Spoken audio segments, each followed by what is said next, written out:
Hey, welcome back to the show, and today I want to do a brochure video of the Pentax 6x7 system. I have the brochure here, and it's actually quite extensive and very interesting to a Pentax user.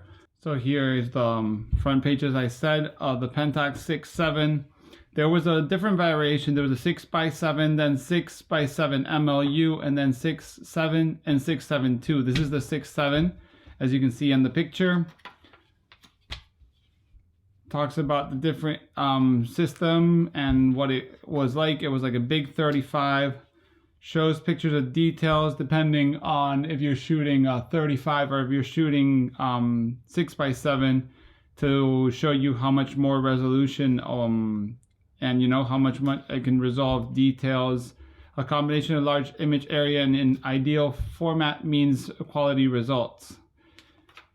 Medium format that handles like popular 35 SLR, which is what Pentax is famous for. It's like a big 35 on steroids. Then it says precision mechanism features promise, quality image, and versatile operation. Tells you about the accurate electronic shutter. As you know, the Pentax uses batteries. 35 SLR type rapid winder, so you can advance and go faster than turning a knob or anything like that. If you haven't used Pentaxes, they are sometimes pretty weak here, so beware when you're buying. It says here reliable film transport. It's not so reliable. One-touch film type selector. You have to change this on the side, and you also have to change the pressure plate, which it doesn't say, at least not in the picture. Large swing back mirror, which as we all know is a big mirror slap. Quick effortless lens changes, which is a bayonet, which is very easy to change. And dependable power source. You can also check battery with it. It even has an external battery adapter. Interchangeable finders, as you can see here, there's the normal pentaprism finder, rigid magnifying hood, folding focusing hood. And the TTL pentaprism finder, which is the one that gives you metering. If you're looking for a TTL prism, do make sure you have the ring. If not, it won't couple with shutter speeds, and you'll be left with just the meter but no coupling. So you want to have that. Also, the chain has to work, so be aware that the chain is not broken. Interchangeable focusing screen, but this has to be done by someone that knows what they're doing. It can't be done by the user. All matte field, central split image grid on matte field, central microprism grid on matte field, crossline matte, center field microprism grid on cross-lined matte field. This looks like breakfast in the States. And note, the focusing screens can be easily changed at your nearest Pentax service center or distributor. This is no longer accurate because there's no more Pentax people doing that, but just in case you want to know. I've done it myself, it's not that hard. Then different details of the camera. We got front view, back view, top view, bottom view, left view, right view. So we have pentaprism, next strap lug, battery check, blah, blah, blah. All the details that you want to know about the Pentax. Then the 6.7 system lenses. Pentax is famous for their 105, but they have so many great lenses. So if you want to check, it's probably one of the medium format system that has the most quality and the most to offer in amounts of different focal lengths. So here it shows the 35 fisheye, and it shows a picture of what it would look like. I've never shot with it, but it's a fisheye. Then you have the wide, which you go to 45. I've used it. It's great. The 55, I've used it. It's great. And the 75, which is great and very underestimated. So if you want wide and cheap, 75 is pretty good.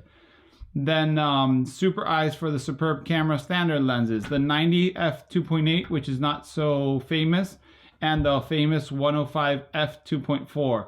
I have to say, I think it's past this, but the 90, there's also a version of LS, which is leaf shutter, so you can you sync at all speeds with that lens. Extending the vision telephoto lenses, we have the 165 f 2.8, The Pentax 6x7 LS, just like the 90, it's a leaf shutter, so you can sync at all speeds on the lens up to about 500th of a second, like a Hasselblad or a Rolleiflex. The Pentax 200 f4, also very underestimated and a great lens.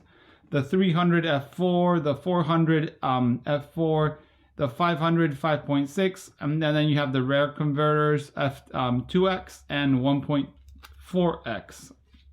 Then we start with the big lenses. Super telephoto lenses goes to the 600 f4, 800 f4, 800 6.7. Also this one has, I think, like some fluorite or something lenses that is really good. And the Reflex 1000 f8. Then the rare converter 1.4 goes with this lens. I think that's why they show it together. Then we have, for close-up work, we have the macro 135 f4. For elegant portraits, we have the soft 120 3.5. For architectural subjects, we have the shift 75.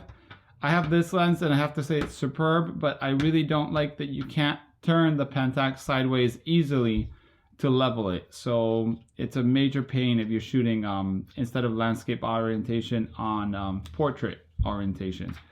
And then here we have details of the lens system. As you can see, different details and lens construction, angle of view, diaphragm, minimum aperture, minimum focus, minimum diameter, weight, filter size, and some details of what each thing means. Then we go to the flash system. There was a dedicated flash called the Pentax AF400T, which is here, goes with a battery pack, which I'm sure nowadays is probably something you don't want to get, but just in case it's here. Then we have accessories. So we have the auto bellows, which you see here with a 135 double release. So you will release the shutter on the lens and on the camera at the same time. Angle viewfinder here. You have the extension tube set, number 1, number 2, number 3, extension tube set A. Helicoid extension tube, which is amazing because you can adapt any lens almost to this, and this is a rare item to see. The 49 and 67 reverse adapters, so you can change your lens to the other side and you can do extreme macro. The slide holder K, which I'm guessing is for duplicating slides, and the slide copier, which you have here. Also, we have the copy stand from Pentax for reproduction. These cameras were used to be used to reproduce maps, maybe books and stuff like that. So this is why you see this. This was a very common thing back in the day. Cable release from Pentax, right angle finder, magnifier, eye cup, remote battery cord for cold conditions. This, you can keep your battery in your pocket, and as we all know, batteries die faster in cold, so you can put it in your pocket. Quick focusing ring, which looks interesting, and I've actually handled it, works well. The wooden grip, which is one of my favorite accessories. The quick shoe for the 6.7 and the 6.45, which I've never seen, but I'm sure it's useful. Then we go to the last page, and we have lens hoods, we have soft lens cases, hard lens cases, professional trunk case, carrying case, digital spot meter. We here have adapter K for 6.7 lenses for the Pentax K, adapter 6.45 for the 6.7 lenses, so you can put the 6x7 on the 6.45. Trunk case, digital spot meter. I have this one and it's amazing, and the spot meter 5, which is here. And that would be the end. It has the specifications here, as you can see. 6x7 camera, 120 roll film or 220 roll film. It's a 55 by 70 millimeter exposure. Standard lenses are the 90 or the 105, lens mount, shutter, and all the details. Well, I hope you enjoyed it. This is the brochure for the Pentax 6.7 system. See you in the next video.